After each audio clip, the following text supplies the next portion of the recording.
She extended her hand, and he looked at it the way you look at something left on the sidewalk. Not a pause. Not a hesitation. A decision. Lenora Abeywick had walked into that conference room on the 14th floor of a glass tower in downtown Toronto with 62 pages of due diligence, a term sheet already approved by her legal team, and a check that could have saved every job in that building. She had taken the elevator up from the lobby, nodded to the receptionist, set her worn leather portfolio on the table, and extended her right hand toward the man at the head of the room the way anyone does when they introduce themselves in a professional setting. His name was Conrad Fielding. He was the founder and CEO of Fielding Structural Group, a mid-sized construction and engineering firm that had spent the last 18 months bleeding money it didn't have. He was also, as it turned out, the kind of man who believed that certain decisions, the really important ones, could be made in the first 3 seconds of meeting someone. He left her hand there. He didn't shake it. He didn't acknowledge it. He turned to the man standing beside him, his CFO, a soft-spoken man named Arthur Renwick, and said something under his breath that Lenora couldn't fully hear, but didn't need to. She had heard the shape of it before. She had been hearing that shape her whole life. She lowered her hand. She straightened the cuff of her jacket, and then she sat down at the table and opened her portfolio. If you've ever wondered what quiet dignity looks like in real life, not in a film, not in a speech, but in a room that smells like stale coffee and carpet cleaner, this is what it looks like.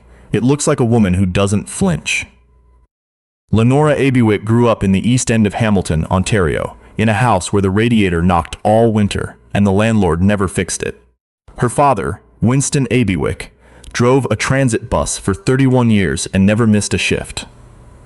Her mother, Hortense, worked the early morning line at a food processing plant until her knees gave out, and then she retrained as a medical transcriptionist at 52 years old, sitting at the kitchen table with a second-hand textbook and a pot of tea, studying after everyone else had gone to bed. That was the household Lenora came from. Not wealthy, not connected, not the kind of family that got their names into the business section of any newspaper, but the kind of family where you learned, without anyone having to say it explicitly, that the work comes first and the complaints come never. She was the first person in her family to attend university. She went to McMaster on a partial scholarship, worked 20 hours a week at a call center to cover the rest, and graduated with a degree in civil engineering. Then she went back to school for her MBA. Then she spent 8 years working for a municipal infrastructure firm in Mississauga, learning every corner of public procurement and project finance, before she left to do something that most people in her position would not have dared. She started a private infrastructure investment fund. She called it Harbormark Capital. Small office, 2 employees, 1 client in the first year. By the time she walked into that conference room in downtown Toronto, Harbormark managed just under $240 million in committed capital, held positions in infrastructure projects across 4 provinces, and had a track record that made institutional investors who had initially ignored her phone calls suddenly very interested in taking her meetings. She had done this methodically, relentlessly, over 14 years, without fanfare, without a publicist, without anyone opening a door that hadn't been earned.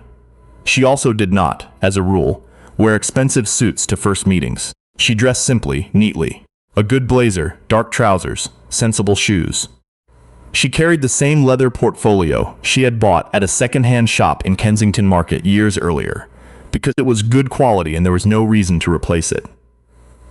She looked, to those who were in the habit of sizing people up in 3 seconds, like someone who worked in middle management and had taken a wrong turn on the way to a different meeting. This had caused problems for her before. Not always, but sometimes. And she had learned to tell the difference between a room that would correct itself and a room that wouldn't. Conrad Fielding was 61 years old, the son of a man who had built Fielding Structural Group from a modest concrete contracting operation in Scarborough in the 1970s. Conrad had inherited the company at 34 when his father retired, and for a long time he had run it reasonably well. Not brilliantly, not innovatively, but steadily. The way you run something when the foundation is already solid and you mostly need to avoid breaking it. The problem was that Conrad had, over the past decade, done a great deal to break it. He had overextended on a commercial real estate project in Calgary that turned toxic when the market shifted. He had lost 3 senior project managers in 1 year, all of whom had left for the same reason. A reason they put diplomatically in their resignation letters, and less diplomatically in their conversations with each other afterward. He had alienated 2 of the company's largest municipal clients through a series of delays that were, by most accounts, preventable. And he had spent 18 months burning through a line of credit that his bank was now, quietly but firmly, unwilling to extend further. The board of Fielding Structural Group had been watching all of this. They had said things in board meetings. They had written letters. They had commissioned a turnaround consultant who produced a 200-page report that Conrad had read approximately 40 pages of before setting it on a credenza and not returning to it. What they had not done, what boards in this position so often fail to do, is act before the situation became irreversible. By the time they reached out to Harbormark Capital, the company had approximately 4 months of runway left. Lenora had reviewed the financials. She had spoken with Arthur Renwick over 2 preliminary calls, both of which had gone well. She had done her own due diligence on the asset base, the project pipeline, and the operational structure. She had concluded, based on all of this, that Fielding Structural Group was a company in serious trouble that was not, despite everything, beyond saving. The underlying assets were real. The client relationships, though strained, were repairable. The workforce, over 300 people at the time, was skilled and experienced. She had decided to come to the table with a proposal. What she had not decided to do, and would not do, was stay at a table where the man running the meeting had just refused to shake her hand. The conference room went quiet in a way that conference rooms rarely go quiet. There were 7 people in that room. Conrad at the head of the table, Arthur Renwick to his right, 3 board members, whose names Lenora had reviewed in the company filings, a junior associate from Conrad's legal team, and Lenora herself. All 6 of the others had watched what happened. None of them said anything. Lenora opened her portfolio. She took out the term sheet and placed it on the table in front of her. She looked at it for a moment. Then she looked up at Conrad Fielding. He was watching her with an expression she recognized. It was the expression of a man who was expecting something. An apology, maybe, or an explanation, or some form of deference that would allow the room to move forward as though nothing had happened. The expression of a man who had been in rooms like this his whole life and had always found that whatever tension he created tended to resolve itself in his favor. Before we begin, Lenora said, I'd like to revisit something. Conrad tilted his head very slightly. I introduced myself when I came in, she said. I extended my hand. I'm aware, Conrad said. You didn't shake it. There was a pause. Conrad glanced at Arthur Renwick. Arthur was studying the surface of the table. I was finishing a thought, Conrad said. You were finishing a conversation with your CFO, Lenora said. I watched you continue that conversation for another 15 seconds after my hand was out. That wasn't a delay. That was a choice. The room was extremely still. Ms. Abeywick, Conrad said, and his tone had shifted slightly, gone a fraction colder. I think you may be reading into. I'm not reading into anything, she said. Her voice was even. Completely even. I've been in enough rooms to know what I saw. I'm not here to argue about it. I'm here to tell you that it matters, and to ask you, directly, whether it was intentional. Conrad Fielding stared at her. In 26 years of running board meetings, investor presentations, client negotiations, and difficult conversations of every variety, Lenora suspected that no one had ever asked him a question quite so directly, in quite so calm a voice, in front of quite this many witnesses. He did not answer, and that, as it turned out, was its own answer. Lenora closed the term sheet. She closed her portfolio. She capped her pen, placed it in the front pocket of the portfolio, and set her palms flat on the table for a moment the way you do when you are collecting yourself before standing up. I appreciate the time, she said. I'm going to step back from this process. Arthur Renwick looked up. One of the board members, a woman named Elspeth Crane, who had said nothing for the entirety of the meeting, made a small sound that might have been the beginning of a sentence. Lenora stood. She picked up her portfolio. She nodded to the room. Not to Conrad specifically, but to the room. And she walked out. She did not take the stairs. She waited for the elevator, rode it down 14 floors, crossed the lobby, and walked out onto Bay Street into the kind of February afternoon that Toronto does without apology. Gray and cold and unimpressed with everything. She called her assistant fielding file. She said, "We're withdraw a letter this afternoon. Polite, no detail. Just that we're no longer pursuing." She hung up. She stood on the sidewalk for another moment, watching the traffic move on Bay Street. And then she walked to where her car was parked and drove back to her office. She did not think about Conrad Fielding again. For 6 weeks, Conrad Fielding thought about Lenora Abeywick almost immediately. Not because he felt he had done something wrong. That particular reckoning would take somewhat longer to, but because he understood, in the elevator after the meeting, that he had made a calculation error. He had looked at the woman who came into his conference room, and he had made a series of assumptions, and those assumptions had led him to behave in a way that he now recognized had cost him something. He asked Arthur Renwick, who had been in the room, to reach out to Harbormark Capital the following week. The call was brief. Lenora's assistant told Arthur that Ms. Abeywick had reviewed the file and was no longer in a position to proceed. Conrad asked Arthur to try again 2 weeks later. This time, Lenora took the call herself. She listened to Arthur explain that the board wanted to revisit the conversation, that they believed there may have been a miscommunication, that Conrad was prepared to. "Arthur," she said, "I like you. I thought our preliminary conversations were constructive. But I'm going to be honest with you. I'm not going to come back to that table. It's not about the deal terms. It's not about the numbers. I walked into that room with a clear head and a strong proposal, and I was treated in a way that told me everything I needed to know about the culture at the top of that organization. I can't invest $200 million into a company whose leadership operates that way. That's not a risk I'm willing to take." Arthur said nothing for a moment. Then he said quietly, "I understand." She believed him. She thought he probably did understand, more than he could say out loud. "Good luck with the process," she said. "I mean that genuinely. There are 300 people at that company who deserve for it to work out." She hung up. The board of Fielding Structural Group spent the next 6 weeks trying to replace Harbormark Capital with another investor. They had 2 conversations with a private equity firm in Montreal that didn't go beyond a preliminary call. They had 1 meeting with a family office in Calgary that expressed interest before going quiet. They retained a new financial advisor, a firm from Vaughan, who generated a list of potential investors that Conrad reviewed and approved, and then they began making calls. The problem, which the board came to understand gradually and then all at once, was that the financial picture of the company had continued to deteriorate while they were doing this. The line of credit was gone. A large municipal contract they had been counting on, a bridge rehabilitation project in the Durham region, had been awarded to a competitor after Fielding Structural missed a deadline on the technical submission. Another project, a private commercial build in Etobicoke, had gone into dispute when the client alleged construction defects.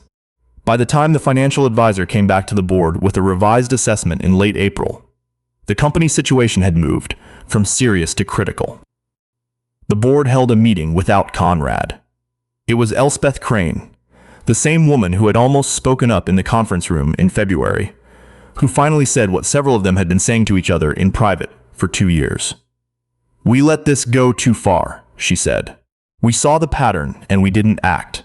Conrad is not capable of leading this company through what's coming. He may not have been capable of leading it at all for quite some time, and the decision that happened in February, the one with the investor, that wasn't an isolated incident. That was the same judgment problem we've been working around for years." The board voted to ask Conrad to step down. He was given a transitional role with no operational authority. His lawyer released a statement saying that Conrad had decided to pursue new opportunities and wished the company every success. It didn't matter. It was too late for a leadership change to fix a financing problem that had been accumulating for 4 years. Fielding Structural Group filed for creditor protection in June. The restructuring process that followed was long and painful. Some of the assets were acquired by a competitor. Some of the contracts were absorbed into larger firms. Of the 312 employees at the time of the filing, approximately 140 retained positions of some kind through the transition. The others received their termination packages through the restructuring and began looking for work. Conrad Fielding did not publicly comment on any of this. He had, according to mutual contacts in the industry, retained a PR consultant to help manage his personal reputation. He was said to be considering advisory roles in the sector. He was also said to have told at least one person, in a private conversation, that he thought the board had overreacted. Lenora Abeywick heard about the filing from Arthur Renwick, who called her on a Friday afternoon in June to let her know. "I thought you should hear it from someone rather than read it online," Arthur said. "I appreciate that," she said. "For what it's worth," Arthur said, and then he paused for a long time. "I should have said something." In the room, in February, Lenora was quiet. "You couldn't have stopped what happened in the room," she said finally. "But yes, you should have said something. It wasn't a comfort. It wasn't meant to be. It was just the truth." And Lenora had long ago decided that she preferred to operate in the truth, even when it was uncomfortable, because the alternative was a kind of slow erosion that she wasn't willing to participate in. She thanked Arthur for calling. She hung up and sat for a moment in her office on King Street West, looking out at the city below. And she thought about the 300 people, the 170 or so, who hadn't found a soft landing. The ones who had gone home in June with a termination notice and a stack of concerns about their mortgage and their kids' summer plans, and what they were going to say when someone asked why they left their last job. She thought about them, because they were the ones who had nothing to do with any of this. They had showed up every day and done the work, in a company where the person at the top had spent years making decisions that served no one but himself. That was the cost of it. Not Conrad's reputation, not Conrad's advisory career. The cost of it was paid by people who never sat in that conference room, who never knew what happened in February, who will never read whatever statement Conrad's consultant and the new chapters ahead eventually helps him craft about the lessons learned. There's something that doesn't get said often enough about moments like the one in that conference room in February. Most people, when they hear a story like this, focus on the justice of it, the symmetry, the fact that the arrogance came back around. And that part is real. It happened. Conrad Fielding looked at a woman who had spent 14 years building something extraordinary and decided, in 3 seconds, that she wasn't worth acknowledging. And that decision, that one small, contemptible decision, pulled a thread that unraveled everything. Racism is expensive, not just morally. Literally, financially, operationally expensive. The prejudice that Conrad carried into that room didn't stay in that room. It had been shaping his decisions for years before February, and it shaped the worst decision he made in February, and then it continued to shape whatever came after. But here's what also needs to be said. Lenora Abeywick did not walk out of that building in February as an act of revenge. She walked out because she had made a clear-eyed assessment of the situation and determined that the risk was too high. Not the financial risk, the structural risk. The risk of partnering with a leadership team that operated the way she had just watched Conrad operate. She had looked at the evidence in front of her, added it to the evidence in the files she had already reviewed, and made a decision. That is what competence looks like. That is what 40 of disciplined work looks like. Not dramatic, not loud, just accurate. Not dramatic. She never called a journalist. She never posted about it. She never told the story at a conference, or used it as material in a speaking engagement. She returned to her office, withdrew from the file, and went back to work. Harbormark Capital closed 2 new investments that spring. Both are performing. Neither required her to sit in a room where she was treated as though she didn't belong. There's a lesson in that too. Not just for the people on the wrong side of these moments, but for the people who witness them and say nothing. Arthur Renwick said he should have spoken up in February. He was right. The board of Fielding Structural Group had been saying internally for 2 years that Conrad's judgment was a problem. They were also right. The gap between knowing something is wrong and saying it out loud, in the room where it can actually do something, that gap is where a lot of damage lives. 312 people paid for that gap. If you're watching this and you've ever been in a room where someone decided, before you opened your mouth, what kind of person you were, you already know what Lenora did in the moments after that elevator door closed on the 14th floor. Nothing dramatic. Nothing that would read well in a film. She stood in the lobby for a moment, straightened her jacket, and walked out into the cold. That's it. That's what composure looks like when the cameras aren't rolling. Not a monologue. Not a confrontation. Just a woman who knew her own value so clearly that she didn't need anyone else to confirm it. Not even a man in a corner office who thought a refusal to shake a hand was a statement of power. It wasn't a statement of power. It was a receipt. And, eventually, the bill came due. If this story stayed with you, consider sharing it with someone who needs to hear it. There are 300 people out there who probably have a story of their own. And not all of them get to walk away the way Lenora did. Subscribe if you want more stories like this one. Leave a comment below telling us what you think Lenora should have done differently, or what you would have done in her place. We read every one. Some people spend their whole careers trying to prove they belong in a room. Lenora Abeywick just walked out of one, and in doing so, proved it more completely than any deal ever could have.